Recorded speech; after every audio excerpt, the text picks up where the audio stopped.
All right, Ron Goodall, FightHype.com. I'm here with Coach Randell, one of the coaches of Keyshawn Davis. How's it going, man? It's going great, man. How about yourself? Good, man. It's a very exciting fight we got lined up. De Los Santos, a guy that many people don't really want to fight. He's a knockout artist, and we've seen what he's been able to do in the ring. So just wanted to get your thoughts. You know, the homecoming fight with the world title. Most times people want, like, what they see is like a soft touch, right? But you know, the De Los Santos fight kind of got a lot of people excited for the obvious reasons. It seems like to be someone that could probably push Keyshawn if it gets tough. I feel like this is a good fight for Keyshawn. Another step-up fight. But I think we're gonna make this easy. You know, it's not gonna be as hard as what people think. Yeah, it's a tough fight, but we're gonna make it look easy. You know.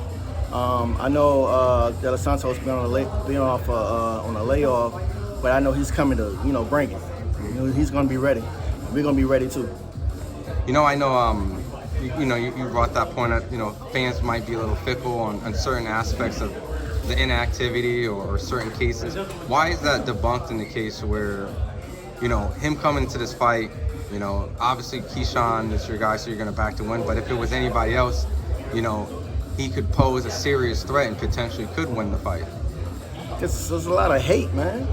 At the end of the day, it's a lot of hate. You're getting hate from a lot of Tank fans. You're getting hate from Errol Spence fans because of what Terrence did. And I get it, you know, but at the end of the day, like, this is boxing. We want to see good fights. Like, everyone, like, kind of blocking some of these good fights. We already got a problem with the best is not fighting the best, you know? So when we get good fights like this, let's make them. Do you feel like because of Keyshawn's last two performances, I guess the threat level has dropped tremendous because people have a higher view of expectations of what he's capable of doing? For the casual fans maybe, but for the fans that really, you know, follow boxing, they know this is going to be a real good fight. You know, so we're going to be smart in our part. We're going to make sure we check the boxes and everything we do, and we're going to come and bring it and make this fight look easy. Guaranteed. What do you think about how he looked in the Shakur Stevenson fight? Because I know that... Oh, my God. Now, I'm glad you asked me that question. See, most people is not going to tell the truth on this, but when you watch that Shakur fight, when he fought him, he was not doing anything special either. Yes, at that time, Shakur had the bigger name, but they put all the blame on Shakur. But when you go back and watch that fight, De Los Santos was waiting because he didn't want to get countered by Shakur either. So it made for a boring fight. But if he would have stepped it up and been more aggressive, you know, it would have been a more exciting fight. Because most fights that Shakur fight, yes, he is on the back, but you know he's bringing that style when you fight him. Only way you can make him fight is you go to him and make a fight. If you're not going to make a fight, it's going to be a thud. Yeah. But for him to even just win the fight with just a jab, you know what I'm saying? You're not taking advantage of that. That says a lot about you, not him. Yeah, and you know, I know I covered that fight week, and I saw Shakur the night before.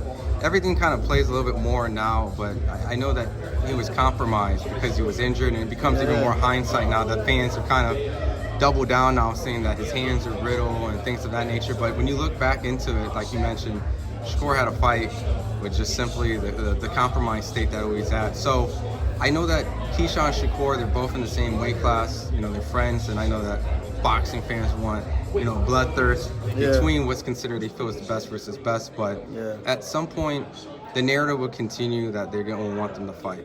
I know that they're not going to fight, but this is a kind of, I guess, another thing that fans might look at is like a barometer, right? If Keyshawn does better by when they feel if he knocks him out very early and stuff like that. How do you think just the perspective of just handling and convincing people once again that if Keyshawn does a performance like he did with Gustavo Lemos or even... Of course, the fans, they're going to compare. I already knew. So once I heard we was making this fight, that's the first thing I thought about. They're going to compare that with Shakur. I've been knowing them guys for a long time, since they was little kids, so the fans is not going to get it. They just want the fights that they want. But between them, put it like this. You can't really fight someone that you really, really, really care about, for real. It's like it's like going in there fighting against your brother, and you kind of not sitting down on every punch the way you would a foe. You see what I'm saying? Once you really see somebody hurt that you really care about, you're not going to give your all. So why even make that fight? Mm-hmm. You know what I'm saying? If you're going to put money behind it, I mean, you know, money talks, but it'll be a glorified exhibition in that case, right? I'm going to tell you, even with the money, they're still not going to give it their all. Yeah. So like you said, it's going to be like a sparring match. Yeah. Because they're really not trying to hurt each other. Yeah, they'll, you know, sting each other here and there, but they're not going to try to, you know, knock each other out like how Keyshawn be going for people's heads. He's not going to do that with Shakur, you know.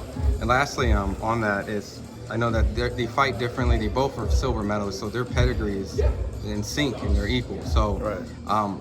You know, I know Keyshawn likes to go for knockouts. I'm not saying Shakur doesn't, but in certain styles, it creates certain matchups and certain performances. Both could be dominant, but in this case, after Keyshawn fights De Los Santos and he does with that, you mentioned why Shakur should get credit for that. I guess a little bit more in depth is that why can't you compare those two in general, even if Shakur was healthy and was able to, I guess, use both hands?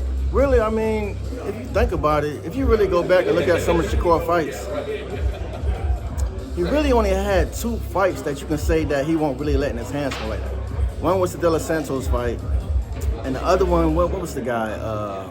Frank, you know his name? It's not the Nakatia, right? Yeah. The one that blew his face. That guy. And supposedly his hand was hurting that fight too. But they're saying, well, guys, with power, he not gonna let his hands go and this and that. Regardless of the fact, out of all the fights that he fought, it's only 2 fights that you can say that really, you know. So let's give that man some credit. Yes. Like it's not like he's coming in there running around the ring and stuff and trying to make it like that's not happening. He's sitting right there. He's right there. Yes, he's using that jab and waiting for you to punch so he can counter. That's his style. But he ain't like he's, you know, he's going around the ring running and running. That's not happening. Yeah. Come on, let's speak facts. Yeah.